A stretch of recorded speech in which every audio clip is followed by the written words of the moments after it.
Okay, so for this deep dive, you sent over all this stuff on the recent U.S. election, and the reactions to it, especially around Kamala Harris's loss.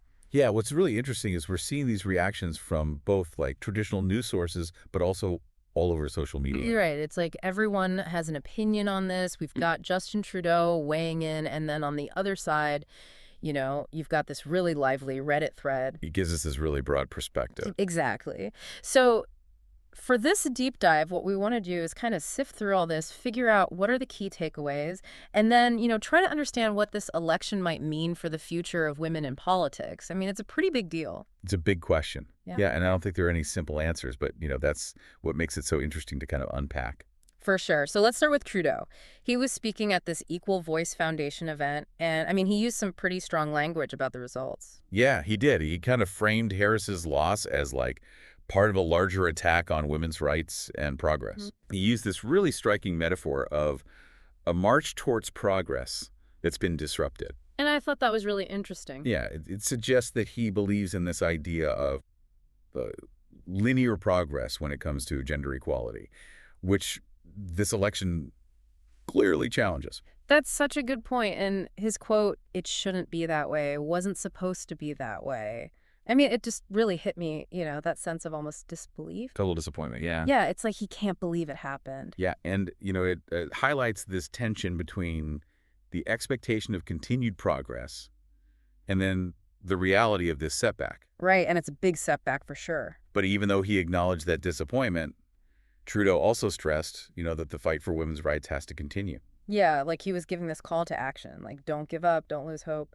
Okay, so let's switch gears a bit and look at that Reddit thread you mentioned. I mean, it's like this wild mix of every viewpoint you could imagine. It really is, yeah. And we see some users like echoing Trudeau's sentiments, seeing Harris's loss as like this clear indication of misogyny, a blow to women in politics. One user even said that like they'd rather vote for a folding chair before voting for Trump. Wow, that's pretty intense. It really is. And it shows just how strongly some people feel about this issue. Yeah, it's like a visceral reaction. Definitely. But there are also, plenty of people in the thread offering totally alternative explanations. Like what? Well, some argue that Harris just ran a weak campaign. Okay, Or that the Democrats made strategic errors that, really hurt them in the end. I see. And then there's this big back and forth about the Democrats' focus on what some call identity politics versus economic issues. I think we should probably clarify that term a bit for our listeners. Identity politics, it refers to, like political approaches or messaging that center around the shared experiences of particular social groups, right? Often based on things like race, gender, religion. Exactly. And some Reddit users felt that the Democrats' focus on those issues alienated voters who were mostly concerned with economic struggles. Yeah, I can see that. For example, one user wrote that the Democrats lost because they campaigned with Liz Cheney, forced in Kamala without a primary, and focused too much on identity politics rather than economic progressivism. Right, and that comment really gets at a frustration that a lot of voters felt. Absolutely. And it's fascinating how this thread kind of like exposes the tension within the Democratic Party itself. Yeah, there are a lot of different viewpoints. And then you also have the single issue voters. Right. And those are the people who like prioritize one specific political issue over everything else when they vote. So in this case, you might have voters focused on abortion rights or gun control, and they're just voting based on where the candidates stand on those issues, right? Exactly. So that's adding another layer of complexity to the whole thing. It does, because you have people voting for all sorts of different reasons. Okay, so let's recap. We have Trudeau calling Harris's loss an attack on women globally. Then we have this Reddit thread exploding with different interpretations, some agreeing with Trudeau, some offering different explanations. And then underlying all of this, we have these currents of identity politics, single-issue voting.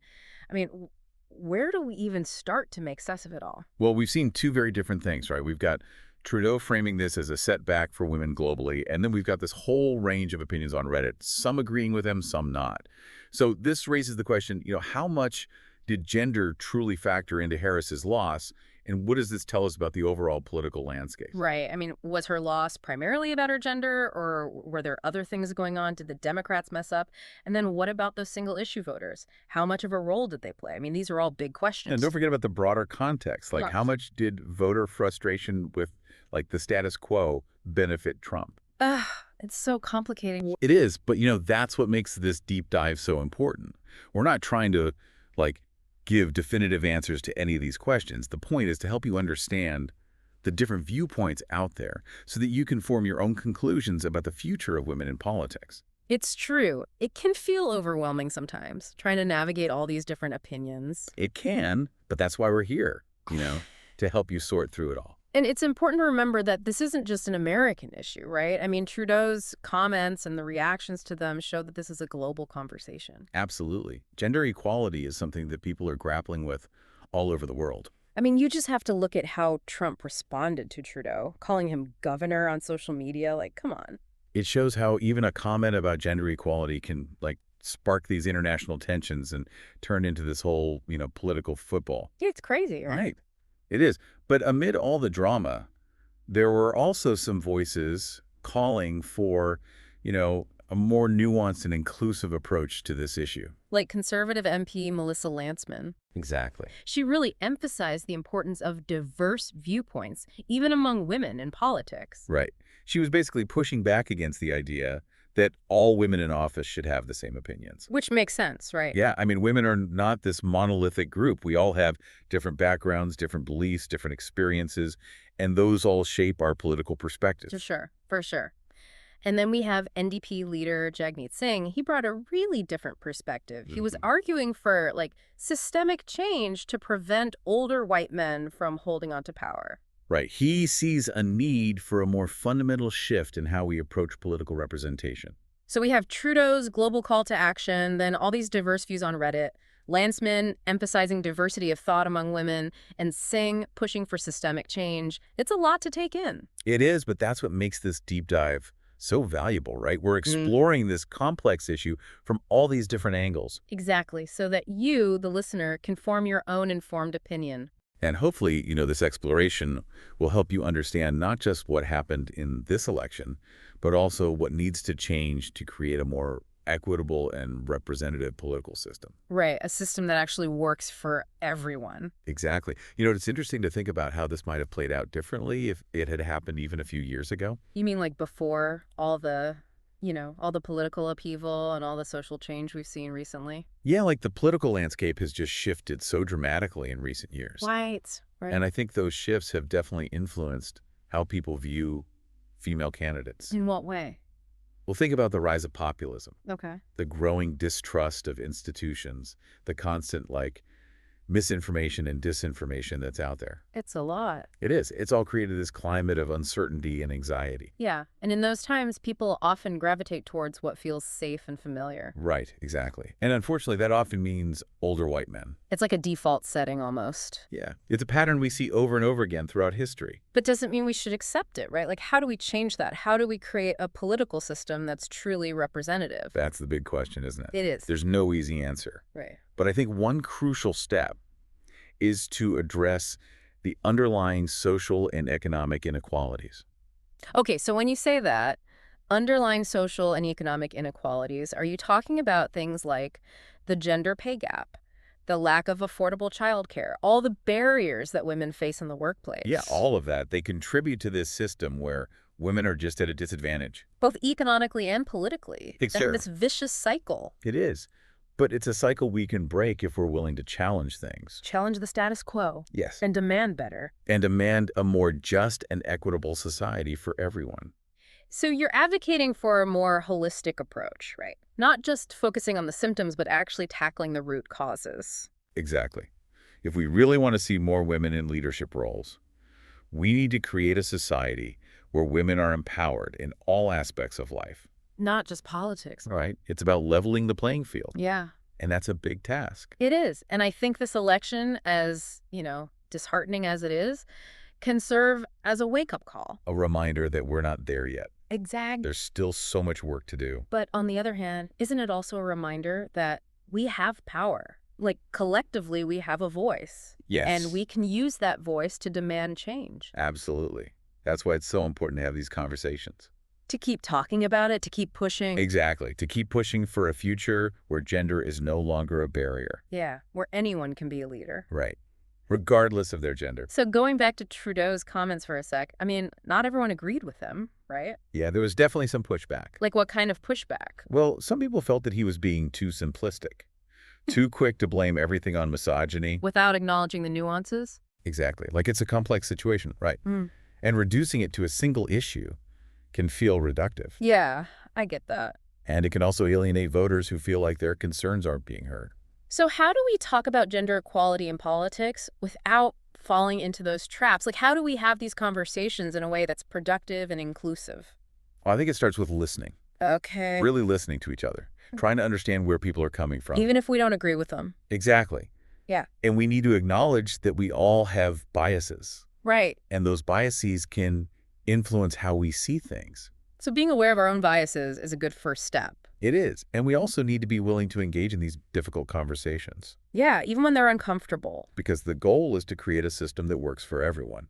not just a select few, Right. A system that values diversity and inclusivity. and recognizes the unique strengths that women bring to the table. Exactly.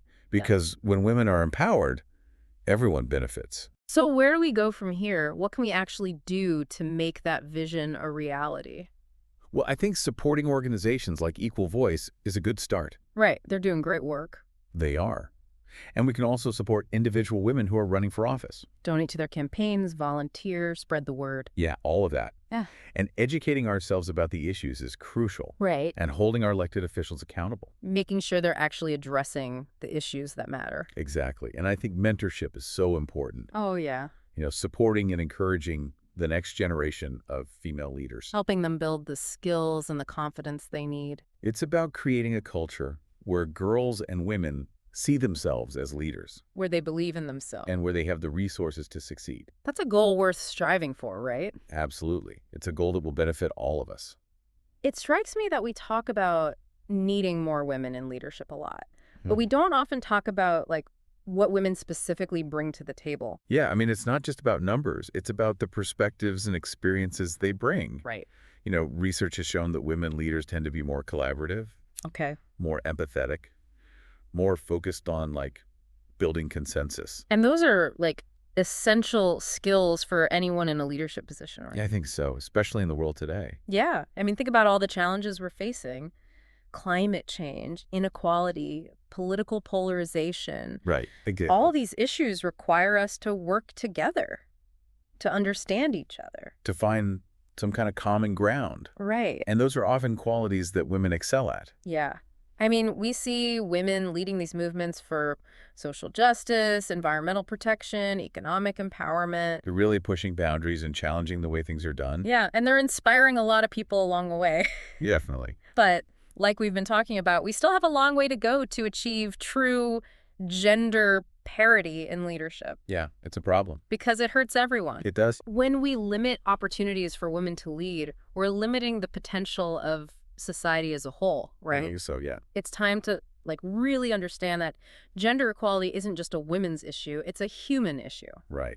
It's about creating a world where everyone has the opportunity to thrive. regardless of gender. Right. Okay, so after all this, after this deep dive into the reactions to the U.S. election, Kamala Harris's loss, what have we learned? Well, we've heard a lot of passionate arguments and different perspectives. For sure. It's clear that this election, while it happened in the U.S., it's really sparked this global debate about the state of women in politics. And, it's not over. This conversation isn't over. This election raises some big questions. It does. About how we see female candidates, the role of identity politics. How we build a truly inclusive system. Exactly. And what's fascinating is that there's no one answer. There isn't. There's no simple solution. As we've seen, there are these deeply rooted, societal structures and biases. That are hard to change. They are. So we want to leave you with this. How do you think we can ensure that qualified women get a fair shot at leadership roles, while also addressing the concerns of voters who feel like they're not being heard, that they're being left behind? It's a tough question. It is. And it's one that deserves a lot of thought and a lot more conversation. It does.